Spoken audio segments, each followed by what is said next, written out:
من حكم العراق والفترة الملكية والجمهورية المتعاقبة، بالإضافة إلى الأزياء التراثية اللي تلاحظوها موجودة. فعندنا كل الأزياء التراثية والجيوش الشخصية طبعا، أنا متحف الشخصي من الطفولة أجمع التراث العراقي، بالإضافة إلى الموروث العلمي من كتب ووثائق ومخاطبات. وعرضنا جانب للأسف الأستاذ رئيس الجامعة ما شاف الموروث اللي موجود. احنا عندنا وثائق عرضناها من الفترة العثمانية والملكية والجمهورية المتعاقبة لضيقة المكان صراحة. وعندنا بأرقى الشارع الثقافي حتى عندنا مركز للبحوث والدراسات، يعني العراق حاليا لا الجامعات العراقية ولا وزارة الثقافة تمتلك الموروث التاريخي عن العراق، بالإضافة إلى التراث الثقافي غير المادي اللي نص عليه قانون 2002 و 2003 عن التراث الثقافي، العادات والتقاليد العراقية، لأن العراق مكونات متعددة.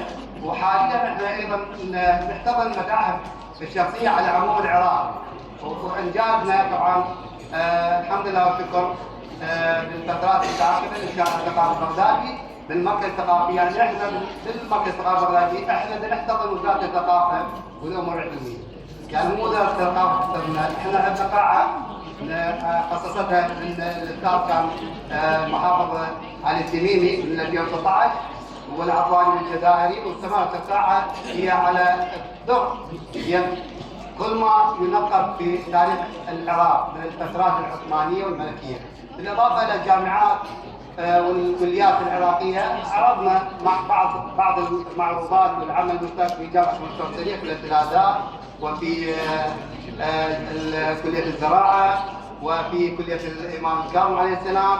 وعرضنا طبعا بالشارع الثقافي اسبوعيا عندنا يعني مهرجان يكون في المركز الثقافي البغدادي يثقف العراقيين على الموروث الثقافي والحضاري والتراث والحفاظ على المواقع الأثرية والتراثية من خلال المركز الثقافي. بالإضافة إلى هذا المركز يعني تردد عليه كل محافظ العراق والجامعات والكليات. عندنا عمل مشترك دائما باستمرارية كل يوم جمعة وكل أسبوع عندنا عمل مشترك ويا حتى المحافظات العراقية، بالإضافة الزورة الدول العربية والزورة وفود أجانب أسبوعيا، أيضا وفود أجانب تجي تتردد على المركز الثقافي وتندهل بالموروث اللي احنا احتضنته شخصيا طبعا. وانا صرت منظمه بحيث اقدر احافظ على موروثي الشخصي بشكل خاص وعلى موروث العراق بشكل عام. وشكرا لحضراتكم.